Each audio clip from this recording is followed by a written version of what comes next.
We've decided to cut you out of the inheritance. You've never deserved it."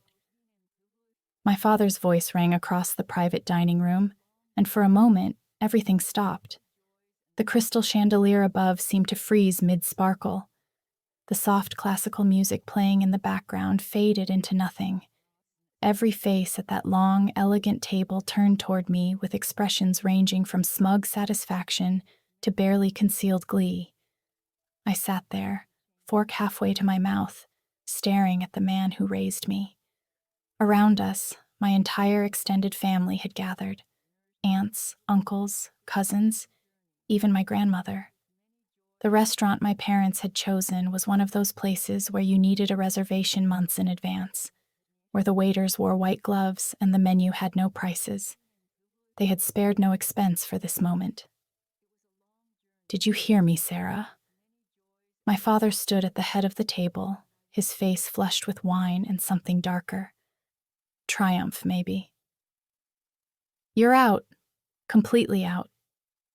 My mother sat beside him, dabbing at the corners of her mouth with a linen napkin, trying to hide her smile. My younger brother Brandon lounged in his chair with a smirk that made my stomach turn. My sister Ashley wouldn't even look at me, but I could see her shoulders shaking with suppressed laughter. "That's what happens when you turn your back on family," my Aunt Diane chimed in, her voice dripping with false sympathy. "We all saw it coming." "Absolutely," Uncle Robert added, raising his wine glass, "to family loyalty." The table erupted in agreement. Glasses clinked, people laughed. My cousin Melissa actually clapped. I set my fork down carefully, my hands steady despite the rage building in my chest. 29 years of memories flashed through my mind in seconds. Every birthday where Brandon got the bigger present. Every Christmas where Ashley got the better gifts. Every family dinner where my accomplishments were brushed aside while my siblings were praised for the smallest things. But this was different. My father had called me 3 days earlier, his voice warm and inviting for the first time in months. "We're having a family dinner on Saturday. Very important. Everyone will be there. We'd really like you to come, Sarah. It's been too long." I should have known better. I should have heard the trap in those words. But some stupid, hopeful part of me thought maybe, just maybe, they finally wanted to make things right. Instead, they wanted an audience for my humiliation. I looked around the table, taking in every face. My grandmother, who used to sneak me cookies when I was little, wouldn't meet my eyes. My cousin Tyler, who I helped through college by tutoring him every weekend for 2 years, stared at his plate. Even my Uncle David, who always said I was his favorite niece, raised his glass along with everyone else. "Nothing to say, Sarah?" my mother asked, her voice saccharine sweet. "No tears? No begging?" I picked up my wine glass, a very expensive Bordeaux that my father had insisted on ordering for everyone. I took a slow sip, letting the silence stretch. Then I smiled. "Congratulations," I said softly, setting the glass down. "I hope it was worth it." I stood, smoothed my dress, and picked up my purse. The table had gone quiet again, but this time the silence was confused. They had expected tears, maybe shouting, definitely some kind of scene that would give them more to laugh about later. "Wait, that's it?" Brandon called out as I turned toward the door. "You're just leaving?" I paused, looking back over my shoulder. My father's face had gone from triumphant to uncertain. My mother's smile had faltered. "What else would you like me to do?" I asked, my voice pleasant, almost curious. "You've made your decision. I accept it." "But," Ashley started, but I was already walking away. As I stepped out of the private dining room and into the restaurant's main area, I heard the confused murmurings start behind me. They didn't understand. They had spent weeks planning this moment, imagining my breakdown, savoring the thought of my pain. My calm departure had stolen their satisfaction. Let them wonder. I handed my valet ticket to the attendant and waited in the cool Birmingham evening air.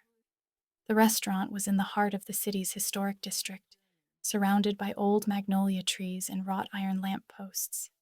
It was beautiful, peaceful, a strange contrast to the ugliness I had just left behind. My phone buzzed in my purse. I pulled it out and saw a text from Brandon. "Don't think you can change Dad's mind later. This is final." I deleted it without responding. Another text, this time from Ashley. "You always were dramatic." Deleted.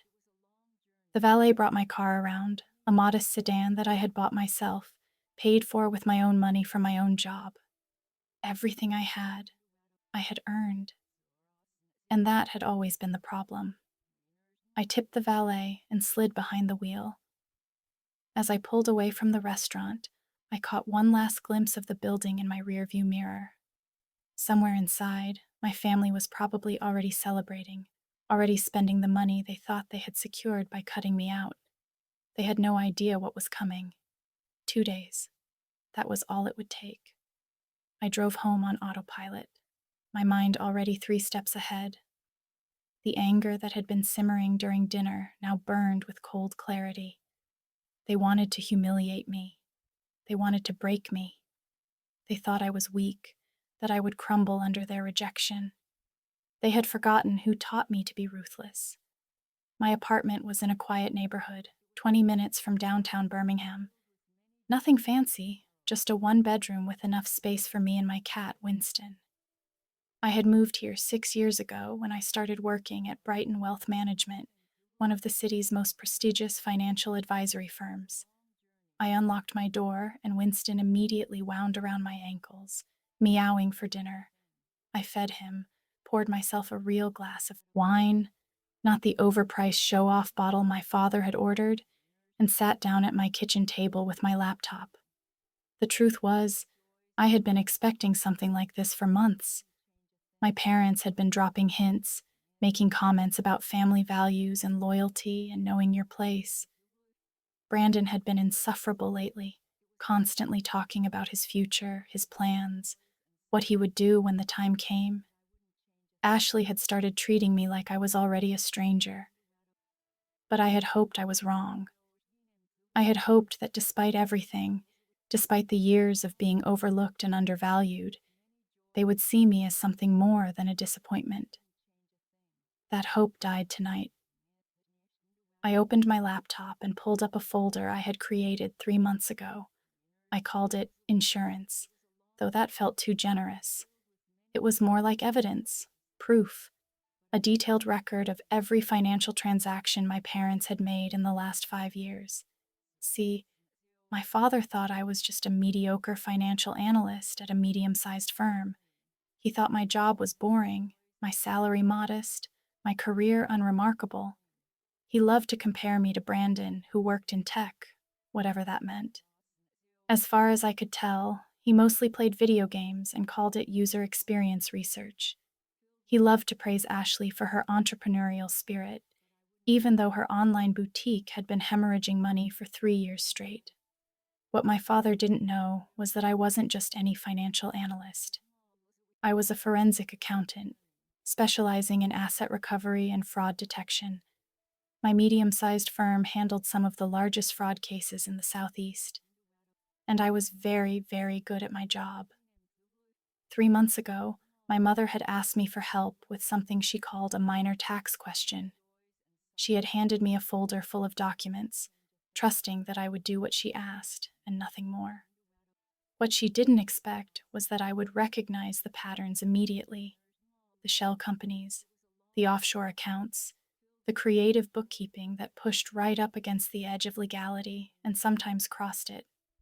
I had spent the next 2 months quietly gathering information, not because I planned to use it, but because I believed in being prepared. My father had built his small real estate empire through a combination of hard work, strategic investments, and, as it turned out, some very questionable financial practices. Now I sat at my kitchen table, looking at spreadsheets that told a story my family didn't want anyone to know. My father had been siphoning money from his business partners through complicated schemes that hid his profits and inflated his expenses. My mother had been using nonprofit organizations she claimed to support as personal piggy banks. Together, they had built a house of cards that looked impressive from the outside but would collapse the moment anyone looked too closely. And I was going to make sure someone looked very closely indeed. My phone rang. I glanced at the screen and saw my grandmother's name. For a moment, I hesitated. She had been at that dinner. She had sat there and said nothing while they stripped away my inheritance, my dignity, my place in the family. But she was calling now. I answered. "Hello, Grandma." "Sarah, honey." Her voice was thin, tired. "I wanted to apologize for tonight. That was cruel of your father. I should have spoken up. But you didn't." Silence. "Then, no, I didn't. I'm sorry." I closed my eyes.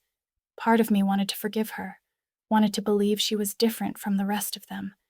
But I had learned tonight that wanting something and getting it were very different things. "Why did they do it?" I asked. "Why now? What did I do that was so terrible?" My grandmother sighed. "It wasn't about what you did, sweetheart. It was about what you didn't do. You didn't need them. You didn't come begging for money or help or approval. You built your own life, and that scared them. Your father likes to be needed. He likes to be important. You made him feel irrelevant. So he cut me out of the inheritance?" "The inheritance that was never really yours to lose," she said softly. "Sarah, there's something you should know. Your father has been having financial troubles for the past year. Big troubles. The inheritance you think exists, most of it is already gone. Tonight was theater. He wanted to hurt you before you found out there was nothing left to inherit anyway." My hand tightened on the phone. "Are you sure?" "I'm old, not stupid. I know what I see." After we hung up, I sat in the dark kitchen, processing this new information. My father was broke. The great inheritance he had dangled over our heads our entire lives was a fiction, and he had gathered the whole family together to humiliate me before the truth came out. I smiled in the darkness. This was going to be even better than I thought. Sunday morning dawned clear and bright, mocking the darkness of my mood. I had spent most of the night reviewing files, making notes, planning my next moves. Winston had given up trying to lure me to bed around 2 a.m. and simply curled up on a stack of papers beside my laptop. Now, sitting at my favorite coffee shop with a triple shot latte, I was ready. I pulled out my phone and composed a message to someone I had worked with on a major fraud case 6 months ago. Michael was an investigative journalist for the Birmingham Tribune who specialized in financial crimes and corruption. We had developed a good working relationship during the case. I provided the technical expertise. He wrote the stories that brought attention to the fraud. "Hey, Michael," I typed. "Remember when you said you owed me a favor? I might have a story for you. Interested?" His response came back in less than a minute. "Always. What are we talking about?" "Local real estate developer. Possible fraud, embezzlement, tax evasion, multiple victims. Want to meet?" "When and where?" We arranged to meet Tuesday morning at his office. That gave me one more day to organize everything, to make sure my case was airtight. I couldn't afford any mistakes. This had to be perfect. I spent the rest of Sunday digging deeper into my father's financial records. The more I looked, the worse it got. He had borrowed money from business partners and never paid it back. He had taken out loans using properties he didn't fully own as collateral. He had created fake companies to hide income and inflate expenses. Every transaction left a paper trail, and every trail led back to my father. My mother was complicit, of course. She had signed documents, opened accounts, moved money around. They had built this empire of deception together, and they would fall together too. Monday morning, I went to work as usual. My boss, Patricia, noticed I was more focused than usual. "Big case?" she asked, stopping by my desk with her own coffee. "Personal project," I said. "But yes, big." She studied me for a moment. Patricia was in her 50s, sharp as a tack, and could read people better than anyone I knew. "Does this personal project involve the family dinner you mentioned Friday?" I had told her I was dreading a family event. I hadn't told her why. "It might," I admitted. She nodded slowly. "If you need anything, resources, time, advice, you let me know. Family can be complicated." "Family can be toxic," I corrected. "But thank you. I will." I worked through lunch, barely noticing the hours passing. By the time 5 p.m. rolled around, I had compiled everything I needed for Michael. Bank statements showing suspicious transfers, property records revealing fraudulent deals, email chains between my father and his business partners that proved he knew exactly what he was doing, contract agreements with forged signatures, tax returns that didn't match actual income. It was enough to send someone to prison. That evening, Brandon called. I let it go to voicemail. He called again.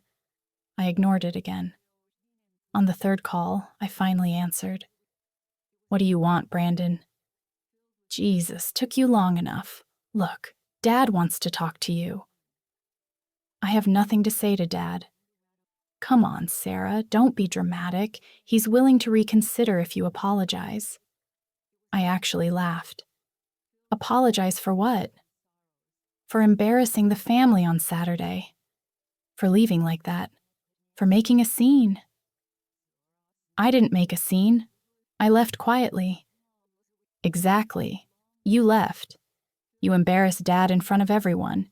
He spent a lot of money on that dinner."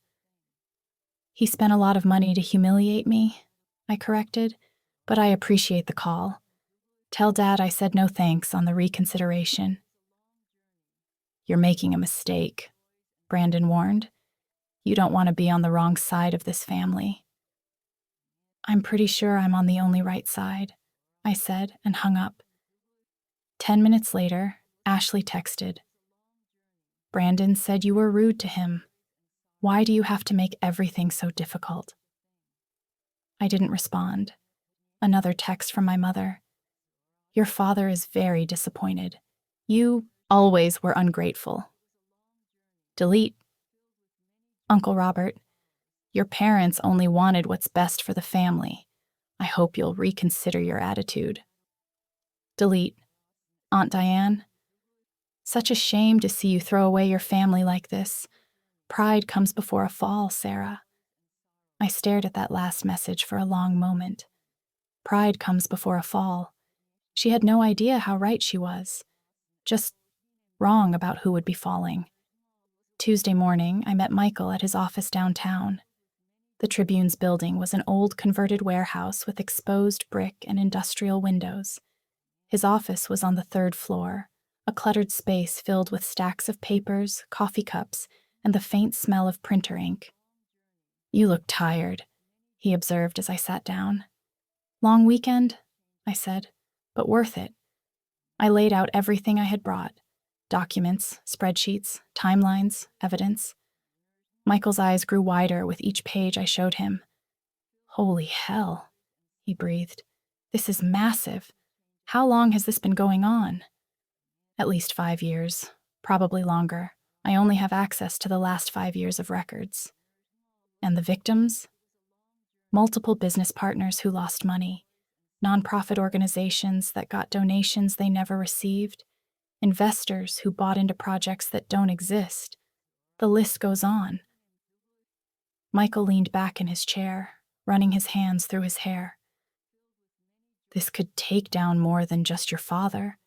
This could expose an entire network of corruption in Birmingham's real estate sector." "I know," I said quietly. He looked at me carefully. "These are your parents, Sarah. Are you sure you want to do this?" I thought about Saturday night, the laughter, the mocking, the way they had all looked at me like I was nothing, like I had never mattered. I'm sure, I said. Okay. Michael nodded. Give me 3 days. I need to verify some of this independently, talk to sources, build the story properly. Can you wait 3 days? I smiled. I've waited 29 years.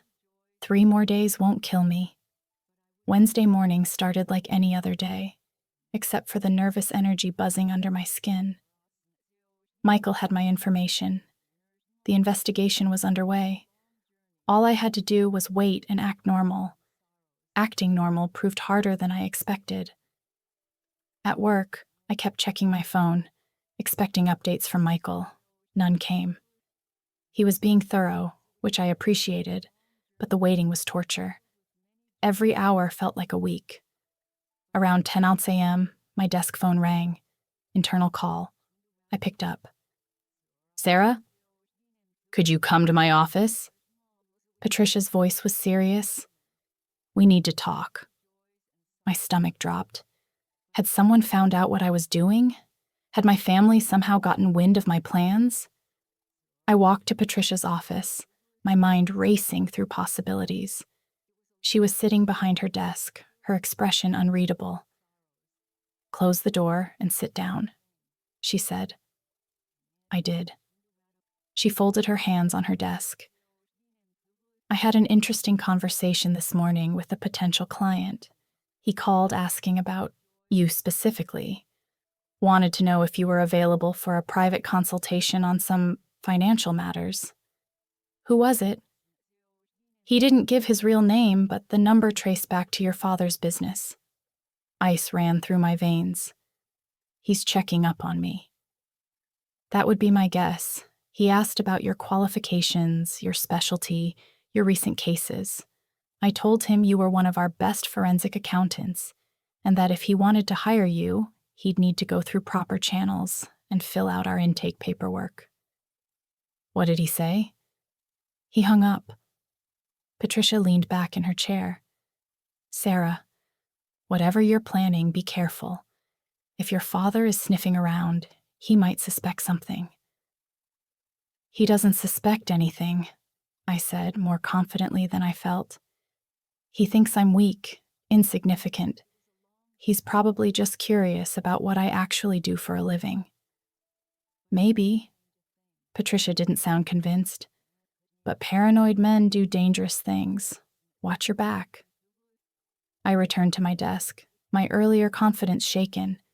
My father was making moves. Why? What had triggered his suspicion?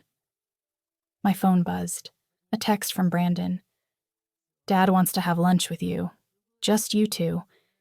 He says it's important. I stared at the message. This was a trap. It had to be. My father didn't do private lunches. He didn't do one-on-one conversations unless he wanted something. I texted back, busy all week, maybe next month. Brandon's response was immediate. He says it can't wait. Tomorrow at noon, the Summit Club. He'll be waiting. The Summit Club was my father's favorite restaurant, the place where he conducted business and impressed clients. It was expensive, exclusive, and exactly the kind of place where he felt powerful. I didn't respond. Another text from Brandon. He's trying to make things right, Sarah. Don't be stubborn. Then one from my mother. Your father is extending an olive branch. The least you could do is show up. And Ashley. Seriously, you can't even have lunch with Dad? You're so petty.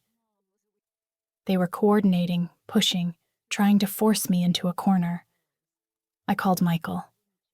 Hey, he answered. I was just about to call you. We have a problem. My heart sank. What kind of problem? Someone contacted my editor this morning. Anonymous tip that I was working on a story based on falsified documents provided by a disgruntled family member. My editor wants to see all my sources before we run anything. They know, I whispered. My family knows I'm coming after them. We don't know that for sure, Michael said. Could be coincidence. My father called my office this morning pretending to be a client. Now he wants to meet me for lunch tomorrow. And you get an anonymous tip warning you off? That's not coincidence. Michael was quiet for a moment. Okay, so what do you want to do? We can still run the story, but it'll take longer to verify everything if my editor is being cautious. How much longer? Maybe a week, 2 at most. I don't have 2 weeks, I said. They're circling. Whatever they're planning it now. Then we need to be smarter, Michael said. Go to the lunch, see what he wants. Maybe he'll give us something we can use. Or maybe he'll try to intimidate me into backing off. Can he? I thought about Saturday night, the humiliation, the laughter, my entire family turning on me like I was nothing. No, I said, he can't. That evening, I did something I rarely did. I called my grandmother. She answered on the 3rd ring. Sarah, sweetheart, I was hoping you'd call. Grandma, has Dad said anything about me lately? Anything unusual? She hesitated. He's been asking questions about your job, your finances, whether you have any connections in the media. Why? He suspects something. Suspects what? I couldn't tell her the truth. Not yet. Just that I'm not as broken as he hoped I'd be. Sarah, what are you doing? What I should have done years ago, I said, standing up for myself. Be careful, she warned. Your father doesn't like being challenged. He gets mean when he feels cornered. I know, I learned from the best. After we hung up, I sat in my apartment thinking. My father was making moves. He was suspicious. But he didn't know exactly what I was planning, or he would have done more than request a lunch meeting. He was fishing, trying to figure out what I knew. The smart thing would be to wait. Let Michael finish his investigation, build the case properly, be patient. But patience had never been my strong suit. I texted Brandon back. Fine. Noon tomorrow at the Summit Club. Tell Dad I'll be there. His response was triumphant. Good choice. He'll be pleased. I doubted that very much. That night, I couldn't sleep. I kept running through scenarios in my head. What would my father say? What would he offer? Would he try to bribe me? Threaten me? Manipulate me into thinking I had imagined everything?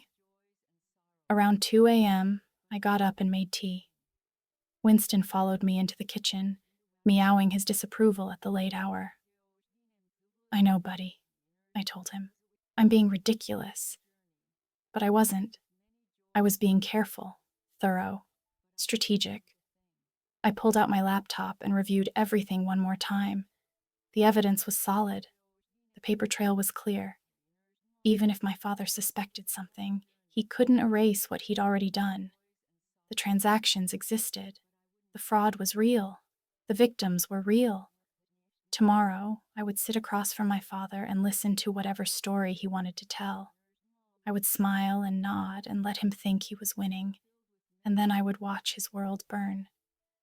Thursday morning arrived too fast. I dressed carefully, professional but not intimidating, confident but not aggressive. I wanted my father to see me as the daughter he thought he knew, not the woman who was about to destroy him. The Summit Club was in downtown Birmingham, on the top floor of one of the city's oldest buildings. I arrived exactly at noon and gave my name to the hostess. Mr. Anderson is already here, she said. Right this way. My father sat at a corner table with a view of the city. He stood as I approached, smiling like nothing had happened on Saturday night. Sarah, sweetheart, thank you for coming. I sat down without hugging him. What do you want, Dad? His smile faltered slightly. Can a father want to have lunch with his daughter? Not this father, not this daughter, not anymore. He sighed and sat down. I suppose I deserve that. Saturday night was harsh. Your mother and I have been talking, and we think we were too hasty. Too hasty in cutting me out of the inheritance, or too hasty in humiliating me in front of the entire family? Both, he admitted. We let emotion get the better of us. A waiter appeared with water and menus. My father ordered a scotch. I ordered nothing. You're not eating? He asked after the waiter left. I'm not staying long. Say what you need to say. He studied me across the table, and I saw something flicker in his eyes. Confusion, maybe. Concern. This wasn't going how he had planned. Sarah, I want to make things right between us. The inheritance situation was a mistake. We're willing to reconsider. Willing to reconsider, I repeated. How generous. Don't be sarcastic. I'm trying to fix this. Why now? What changed between Saturday and today? He shifted in his seat. Your mother feels guilty. She thinks we were too harsh. Mom doesn't feel guilty about anything she does, I said. Try again. The waiter brought his scotch. My father took a long sip before answering. Fine. You want the truth? We're concerned about you. After Saturday, we expected you to call, to fight back, to do something. Instead, you just disappeared. That's not like you. You don't know what's like me. You never bothered to find out. That's not fair. Saturday night wasn't fair, I countered. Spending 29 years watching you worship Brandon and Ashley while treating me like an inconvenience wasn't fair. So forgive me if I don't care about your definition of fairness. My father's jaw tightened. There was the temper I remembered from childhood. Watch your tone. I'm still your father. Biologically, yes. In every way that matters, debatable. He set his glass down hard enough that nearby diners glanced over. I don't know what's gotten into you, but this attitude needs to stop. I'm offering you a chance to come back into the family, to restore your inheritance. Don't throw that away because of pride. It's not about pride, I said calmly. It's about self-respect, something I should have developed years ago. Sarah, why did you call my office yesterday? The question caught him off guard. What? You called Brighten Wealth Management yesterday morning, pretended to be a potential client, asked questions about me. Why? He recovered quickly. I wanted to understand what you do. Your mother and I realized we don't know much about your career. Liar. The word hung between us like a grenade. Excuse me? His voice went dangerously quiet. You're lying. You didn't call because you care about my career. You called because you're worried about something. What is it, Dad? What are you afraid I know? His face went carefully blank. I don't know what you're talking about. Yes, you do. We stared at each other across the table. This was the moment. I could back down, pretend I was imagining things, accept his fake olive branch. Or I could push forward and show him I wasn't the weak daughter he thought I was. How's business, Dad? The real estate market must be challenging these days. It's fine. Really? Because I heard you've been having some financial difficulties, cash flow problems, partner disputes, that kind of thing. His eyes narrowed. Who told you that? Nobody told me. I figured it out. There's nothing to figure out. My business is solid. Is it? Because from what I've seen, your business is built on fraud, embezzlement, and tax evasion. But hey, what do I know? I'm just the disappointing daughter with the boring job. The color drained from his face. What did you just say? You heard me. Sarah, I don't know what kind of game you think you're playing. No game, just facts. You've been stealing from your partners for years, using fake companies to hide income, taking money from nonprofits. I have documentation of everything. He leaned forward, his voice low and threatening. You don't know what you're talking about. And if you spread rumors like that, I'll sue you for defamation so fast your head will spin. It's not defamation if it's true, and it's not rumors if I have bank statements, tax returns, and email chains proving everything. For the first time, I saw fear in my father's eyes. Real, genuine fear. You're bluffing. Am I? Want to take that chance?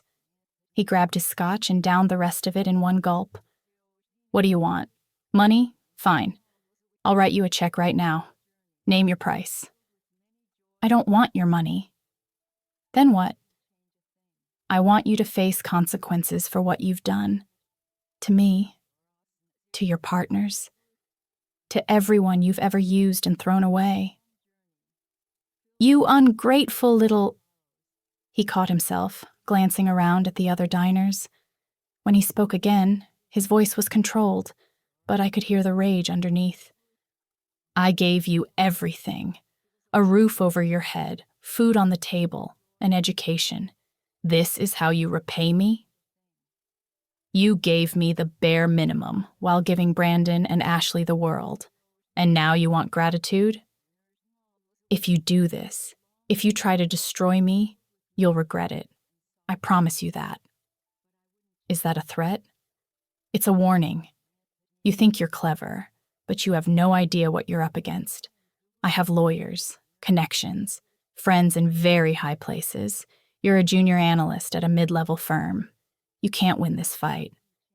I stood up, slinging my purse over my shoulder. We'll see about that. Sarah, sit down. We're not finished. Yes, we are. I walked away, my heart pounding so hard I thought it might burst out of my chest.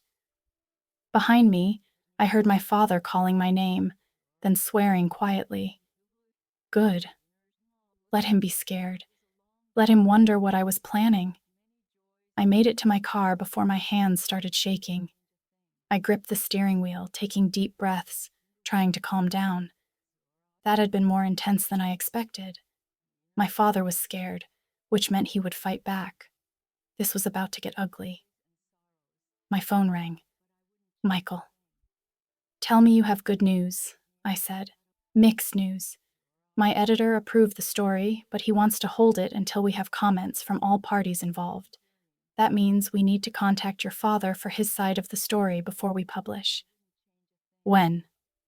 Tomorrow morning. I'll email him a list of questions and give him 48 hours to respond. He's not going to respond. He's going to lawyer up and try to kill the story. Probably. But ethically, I have to give him the chance. I close my eyes. Okay, do it. And Michael, be ready. When this breaks, it's going to get messy. I know. Are you ready? I thought about the lunch I just had, the look on my father's face when I confronted him, the way he had tried to threaten me, bribe me, intimidate me. Yeah, I said. I'm ready. That afternoon, everything changed. I was back at my desk trying to focus on work when Patricia appeared beside me again. Conference room, now. Bring your phone. Something in her voice made me move fast. I followed her to the conference room where 3 other senior partners were already waiting. Sit down, Sarah, Patricia said. I sat. We received a call this afternoon from a law firm representing someone named Richard Anderson. They're threatening to sue our firm for defamation, harassment, and corporate espionage. They claim you've been stealing confidential information and spreading false allegations about their client. My father had made his first move. The conference room felt smaller suddenly, the air thick with tension. 4 senior partners stared at me, waiting for an explanation. Patricia's face was carefully neutral, but I could see the concern in her eyes.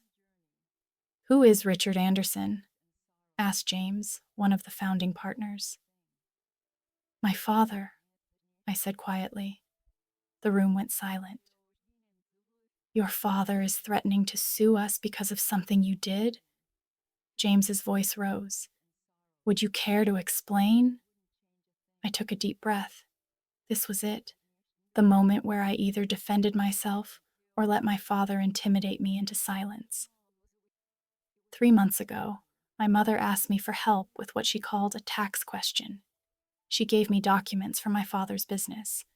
When I reviewed them, I noticed patterns consistent with financial fraud. I documented what I found, and then what? Patricia asked. I gave the information to an investigative journalist. He's been verifying it independently. Tomorrow, he's going to contact my father for comment before publishing a story. James looked like he might have a stroke. You use company resources to investigate your own father? No. I used my personal time and my own computer. The only company resource I used was my professional expertise, which I'm entitled to apply to any situation. That's a technicality, another partner, Susan, interjected. You're employed by this firm. Any work you do reflects on us. The work I did uncovered legitimate fraud that victimizes multiple people and organizations. Isn't that exactly what we do here? Not when it involves our employees' family members. James slammed his hand on the table. Do you have any idea what kind of liability you've exposed us to? Patricia held up a hand. Let's all calm down. Sarah, did you steal any documents? No. Everything I have was either given to me directly by my mother or is publicly available information. Did you misrepresent yourself or the firm in any way during this investigation? No. Did you use company time, equipment, or resources? No. Patricia looked at James. Then technically, she hasn't violated any policies. That doesn't matter. James stood up, pacing. Her father's lawyers are going to drag us through court regardless. This is a disaster. My phone buzzed.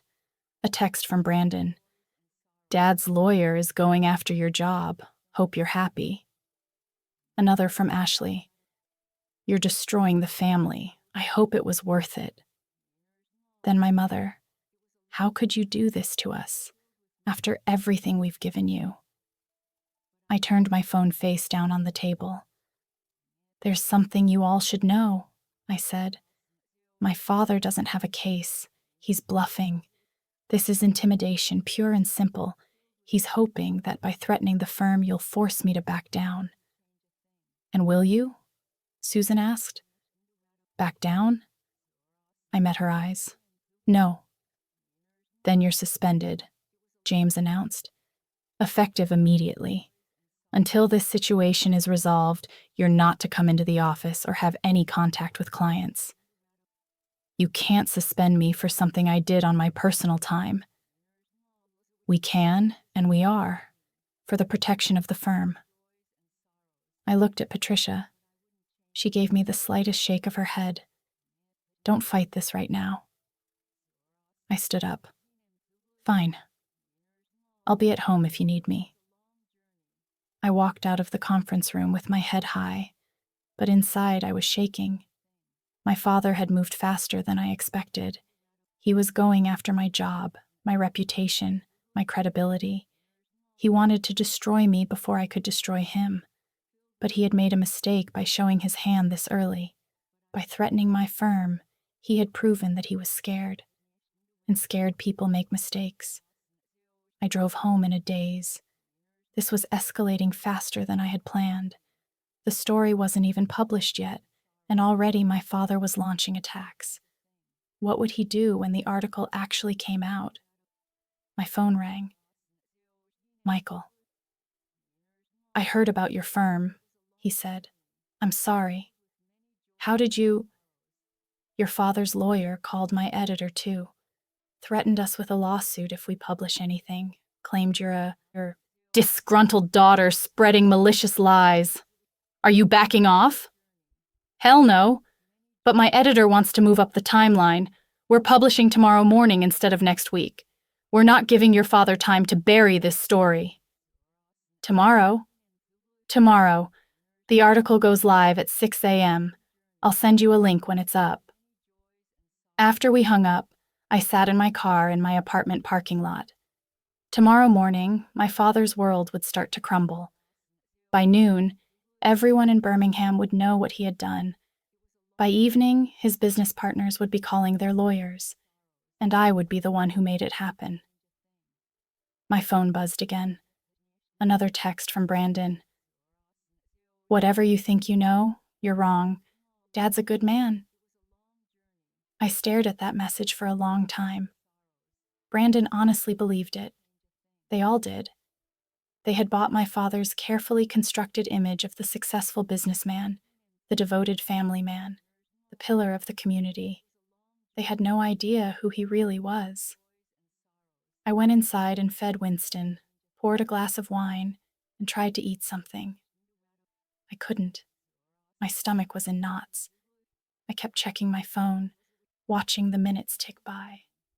20 hours until the article published. 20 hours until everything changed. Around 8 p.m., my grandmother called. Sarah, what's happening? Your father called me tonight, very upset. He says you've been spreading lies about him. They're not lies, Grandma. What do you mean? I told her everything. The fraud, the embezzlement, the fake companies, the stolen money. I told her about the article coming out tomorrow morning. When I finished, she was quiet for a long time. Sarah, sweetheart, you need to understand something. Your father comes from a family that values loyalty above everything. What you're doing, exposing him publicly, that's the worst kind of betrayal in his eyes. He betrayed me first. He's been betraying people for years. I know, and he deserves to face consequences. But you need to be prepared for what comes next. Your father won't go down quietly. He'll fight back with everything he has. I know. And the rest of the family will take his side. They always do. I know that too. Then you also know that after tomorrow, you'll be completely alone. No family, no support. Are you prepared for that? I looked around my small apartment. Winston was curled up on the couch, purring softly. My laptop sat on the kitchen table, full of evidence that would bring down my father's empire. My phone was silent now, but tomorrow it would explode with messages, some supportive, most accusatory. Yes, I said, I'm prepared. Because the truth was, I had been alone for a long time. Saturday night just made it official. Then I'll pray for you, Grandma said softly. And Sarah? For what it's worth, I'm proud of you. What you're doing takes courage. Thank you, Grandma. After we hung up, I sat in the darkness of my apartment, waiting for morning. Waiting for the article. Waiting for everything to fall apart. I didn't sleep that night. Just watched the hours pass, my laptop open, refreshing Michael's website every few minutes, even though I knew the article wouldn't post until 6 a.m. At 5:45, I made coffee. At 5:50, I opened my email. At 5:55, I started refreshing the Tribune's website every 30 seconds. At exactly 6 a.m., Michael's article went live. The headline read, Local real estate developer Richard Anderson accused of fraud, embezzlement, and tax evasion. I clicked the link and started reading.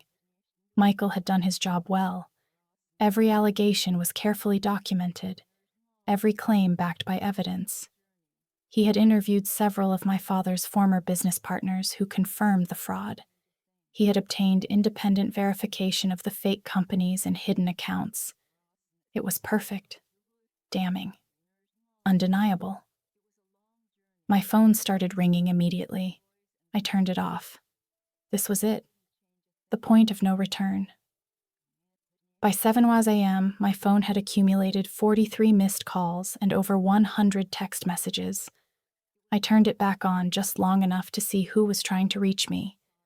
Brandon, 17 calls, 12 texts, all variations of, how could you, and You've destroyed everything. Ashley. 9 calls, 23 texts, increasingly hysterical. The last one read, "Dad's crying. Are you happy now?" My mother. 8 calls, no texts. She preferred to deliver her venom verbally. Various aunts, uncles, and cousins, too many to count, all saying roughly the same thing. I was a traitor, a liar, a disgrace to the family name. Only one message stood out, from my grandmother. The truth always comes out eventually. Stay strong. I made myself breakfast, eggs and toast that I barely tasted, and opened my laptop. The Tribune's website had exploded. Michael's article had been shared thousands of times. The comment section was a war zone, split between people defending my father and people demanding his arrest. Local news channels had picked up the story. I watched one broadcast on my laptop, seeing my father's business headquarters surrounded by reporters. The anchor spoke in serious tones about allegations of fraud and the ongoing investigation. My doorbell rang. I looked through the peephole and saw Brandon standing outside, his face red with rage. Ashley stood beside him, arms crossed. I didn't open the door. Brandon pounded on it. "Sarah, open up. We know you're in there." "Go away," I called through the door. "Not until you explain yourself," Ashley yelled. "How could you do this to Dad? To all of us? Everything in that article is true. You know it is." "It doesn't matter if it's true," Brandon shouted. "You don't air your family's dirty laundry in public. You don't destroy your own father. He destroyed himself. I just documented it." More pounding. "Open this door right now, Sarah, or I swear—" "Or what? You'll cut me out of the inheritance? Too late. You'll humiliate me in front of the family? Already done. Face it, Brandon. You have no power over me anymore." The pounding stopped. I heard low, furious voices conferring. Then Ashley spoke, her voice dripping with false sweetness. "Sarah, please, let's talk about this like adults. Dad wants to work this out. He's willing to forgive you if you'll just publicly retract everything." I almost laughed. "Tell Dad that's not happening." "You're making a huge mistake," Brandon warned. "Dad's lawyer is already preparing a defamation suit. You're going to lose everything. Your job, your reputation, your credibility. Is revenge really worth that? This isn't revenge, it's justice. Call it whatever you want. You're still going to regret this." They left eventually, but not before Brandon kicked my door hard enough to leave a scuff mark. I watched through the peephole as they got into Brandon's car and drove away, probably heading straight to my parents' house to report back. My phone rang. "Patricia," I answered. "Hello." "Sarah, have you seen the article?" "Yes. It's causing quite a stir. I've had 3 calls this morning from reporters asking about you, about whether the firm knew about your investigation." "What did you tell them?" "That you acted independently and that we can't comment on ongoing matters. But Sarah, this changes things. The evidence you gathered, it's legitimate. James and the other partners are reviewing everything, and it looks like your father's threats were empty. He can't sue us for defamation when everything is true." "Does that mean I'm not suspended anymore?" Patricia paused. "The partners are meeting this afternoon. I'll call you after. But between you and me, I think they're going to reinstate you. What you uncovered is massive.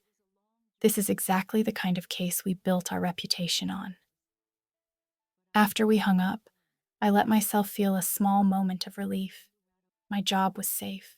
My career would survive. But the real battle was just beginning. At 10 a.m., my phone rang with a number I didn't recognize.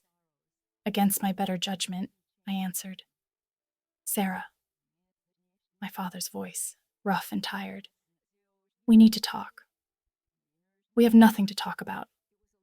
Please, just 5 minutes. That's all I'm asking."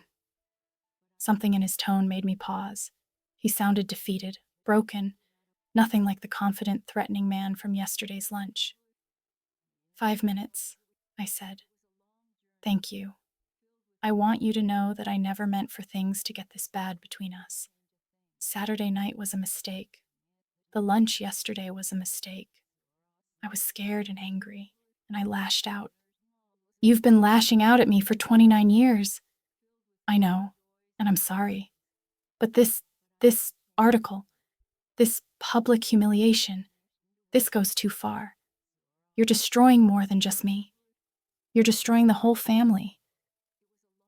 The family destroyed itself when everyone chose to laugh at me instead of standing up for me. Sarah, I'm begging you.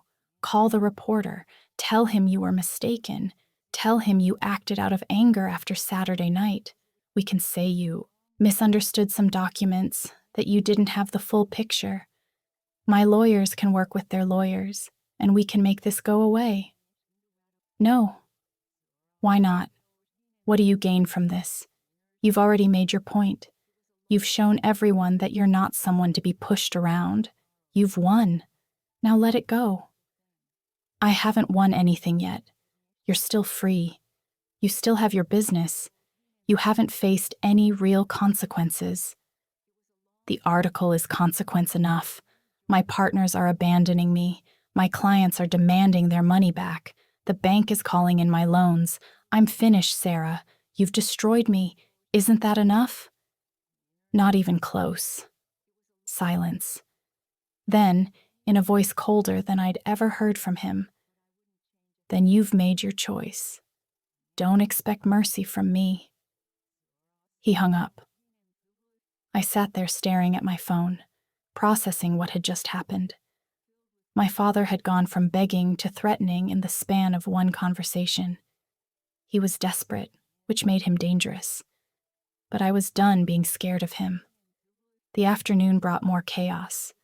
Local news vans appeared in my apartment complex parking lot. Reporters knocked on my door, asking for interviews. I ignored them all. Patricia called at 3:00 p.m. with good news. You're reinstated, effective immediately. The partners reviewed your evidence and agree that you acted appropriately. In fact, we're considering taking on some of your father's victims as clients if they want to pursue civil cases. Thank you, Patricia. Don't thank me. You did this yourself. Come back to work Monday. We'll figure out the rest then. I spent the rest of Friday watching the story unfold online. More victims came forward. Business partners who had lost money, investors who had been defrauded, nonprofit organizations that never received promised donations. Each new revelation made the case against my father stronger. By Saturday morning, the state attorney general's office had announced an official investigation. Federal investigators were looking into potential tax evasion. My father's business was effectively frozen while authorities examined his records. The family group chat, which I was somehow still part of, exploded with messages. Brandon, this is a witch hunt. Dad did nothing wrong. Ashley, we need to hire better lawyers. Can anyone recommend someone? Uncle Robert, I always knew that business was shady. I told Richard to be more careful. Aunt Diane, we should rally around him. Family sticks together. My mother, where's Sarah? Why isn't she in this chat? Oh wait, she's too busy destroying her own father to care about family. I left the group chat. Sunday afternoon, my grandmother called. I visited your father today, she said. He looks terrible. He's not sleeping, barely eating. Your mother is a wreck. Brandon and Ashley are running around trying to control the damage. I'm sorry you had to see that. Don't be sorry. This was inevitable. Your father built his empire on lies, and lies always collapse. Eventually. She paused. But Sarah, you need to prepare yourself. This is going to get worse before it gets better. What do you mean? Your father is talking about declaring bankruptcy. He's trying to move assets around, hide money. He's desperate. And desperate men do desperate things. Like what? Like trying to pin this on someone else, like trying to make you look like the villain. He's already telling people you fabricated evidence, that you're mentally unstable, that you've always been jealous of him. He's building a narrative where he's the victim and you're the villain. Let him. The evidence speaks for itself. I know. I just wanted you to be ready. Monday morning, I returned to work. My colleagues greeted me with a mixture of curiosity and respect. Some congratulated me on the investigation. Others avoided eye contact, uncomfortable with the family drama. Patricia called me into her office mid-morning. "We have 3 new clients," she said. "All victims of your father's schemes. They want you specifically to work on their cases." "Me?" "You're the expert on his financial crimes. You know his methods better than anyone. Are you comfortable with that?" I thought about it. Taking on my father's victims as clients meant I would be directly involved in his downfall. It meant more confrontations, more stress, more family drama. "Yes," I said. "I'm comfortable with it." The first client was a man named Daniel, who had invested $200,000 in one of my father's fake real estate developments. The second was a woman named Jennifer, whose nonprofit had lost $50,000 in promised donations that never materialized. The third was a couple, Robert and Claire, who had been business partners with my father for 10 years, before discovering he had been siphoning money from their joint ventures. I met with each of them, documented their cases, and began building lawsuits. Each conversation revealed more layers of my father's deception. Each story showed another life he had damaged in his pursuit of wealth and status. By Wednesday, my father's lawyer had filed motions to freeze all investigations, claiming prosecutorial misconduct and bias. The motions were denied. By Thursday, 2 of my father's business partners had filed criminal complaints. The state attorney general announced that formal charges were forthcoming. By Friday, exactly 1 week after the article published, my father was arrested. I was at work when I got the news. Michael sent me a text with a link to a video. I clicked it and saw my father in handcuffs being led out of his office by federal agents. Reporters swarmed around him, shouting questions. His lawyer tried to shield him from cameras. My father looked directly at one camera, his face twisted with rage and humiliation. I felt nothing. No satisfaction, no guilt, no triumph. Just a cold, empty certainty that justice was finally being served. My phone exploded with messages. "Brandon, I hope you're proud of yourself. Ashley, you did this. This is your fault." My mother, "You've destroyed your father. I will never forgive you." Various relatives, accusations, insults, disownments, and then one message from my grandmother. "He made his choices. You made yours. I'm proud of you for standing up for what's right." That night, I went home and finally allowed myself to feel the anger, the hurt, the years of being overlooked and undervalued, the humiliation of Saturday night 2 weeks ago, the fear during the confrontation at lunch, the stress of watching everything unfold. I cried for an hour. Winston curled up beside me, purring. When I was done crying, I felt lighter, cleaner, free. My father was facing justice. His victims would get their day in court. And I had proven to myself that I was stronger than anyone, including me, had realized. The trial began 3 months later. By then, the case against my father had grown to include 18 counts of fraud, 12 counts of embezzlement, and 7 counts of tax evasion. His business had collapsed completely. His assets had been frozen. His reputation was destroyed. I attended every day of the trial, sitting in the back of the courtroom. My father never looked at me. My mother, Brandon, and Ashley sat on the opposite side, their faces masks of anger and grief. The prosecution called me as a witness on day 4. I walked to the stand, placed my hand on the Bible, and swore to tell the truth. The prosecutor was a woman named Catherine, sharp and thorough. Miss Anderson, can you explain how you first discovered your father's fraudulent activities? I walked the court through everything, the documents my mother had given me, the patterns I noticed, the investigation I conducted. I explained each piece of evidence calmly and professionally. My father's lawyer tried to discredit me during cross-examination. Isn't it true that you were angry with your father? Yes. And isn't it true that you wanted revenge? I wanted justice. But you admit you were motivated by anger? I was motivated by the truth. My anger was justified, but it didn't change the facts.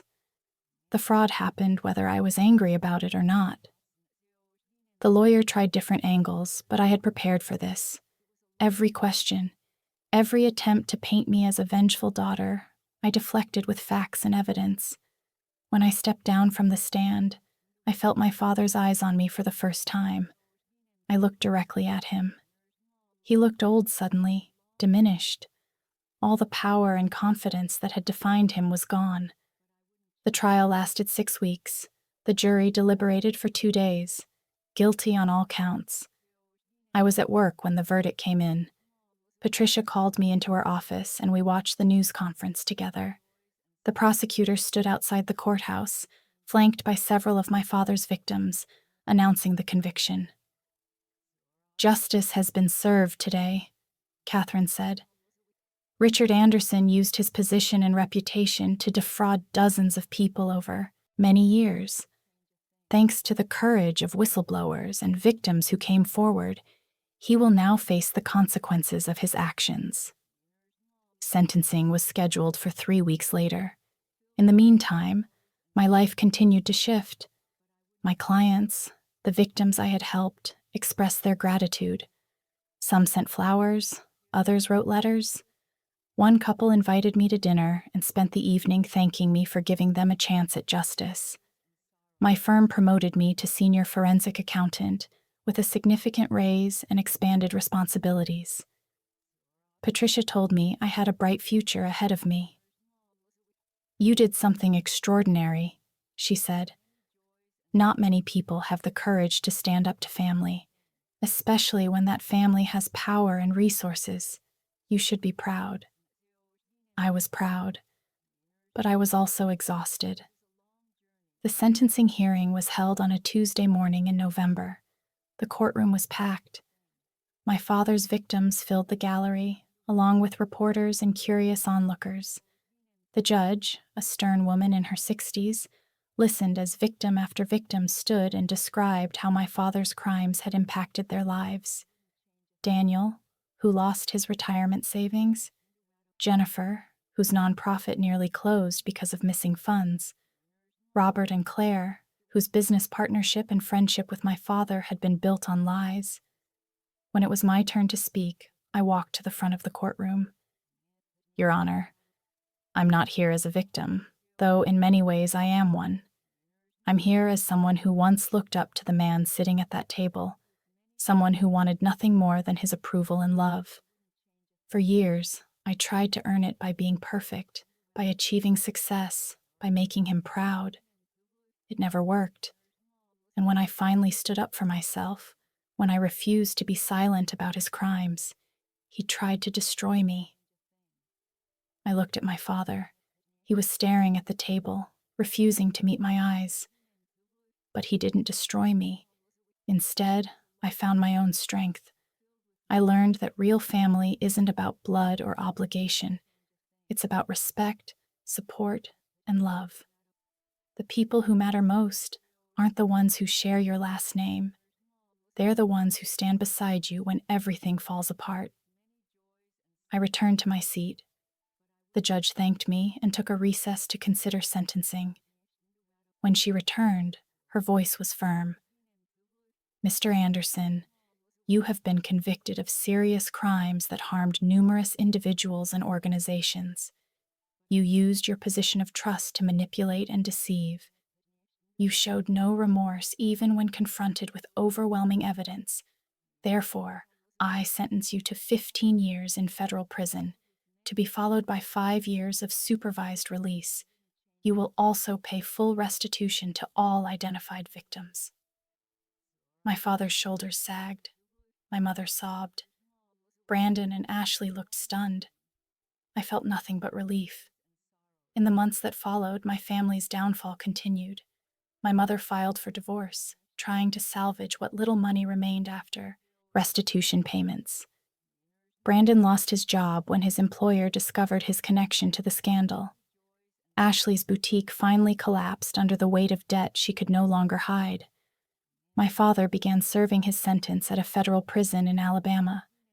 I received one letter from him asking for forgiveness and understanding. I never responded. Brandon and Ashley both tried to reconnect with me at different times, claiming they understood now that I had been right. I politely declined. Some bridges once burned should stay that way. My mother sent occasional messages through my grandmother, usually complaints about how difficult her life had become. I felt no sympathy. She had enabled my father for decades and had participated in humiliating me. She had made her choices. Only my grandmother remained a constant presence in my life. We met for lunch once a month, and she never mentioned my father unless I asked. "You did what needed to be done," she told me more than once. "The rest of them will have to learn to live with the consequences of their own choices." I sat in my new apartment, a bigger place in a better neighborhood that I could finally afford with my promotion, watching the sunset through floor-to-ceiling windows. Winston lounged on the couch beside me, purring contentedly. My phone buzzed with a message from Michael. "Anniversary dinner next week? 1 year since the article that changed everything." I smiled and typed back, "I'll be there." 1 year. It felt like a lifetime and a moment all at once. I had lost a family but gained something more valuable: self-respect, independence, and the knowledge that I could survive anything. Standing up for what was right had cost me more than I could have imagined that night at the family dinner. But it had also given me something priceless: the freedom to build a life on my own terms, surrounded by people who actually valued me. As I looked out at the Birmingham skyline, I thought about that moment 2 weeks after the article published, when my father was led away in handcuffs. I had felt empty then, uncertain if the price of justice was too high. Now, a year later, I knew the answer. Some revenge isn't about destruction. It's about liberation. It's about refusing to be silenced, refusing to accept injustice, refusing to let the people who hurt you continue hurting others. My father had taught me to be ruthless. He just never expected me to use those lessons against him. And that was his biggest mistake.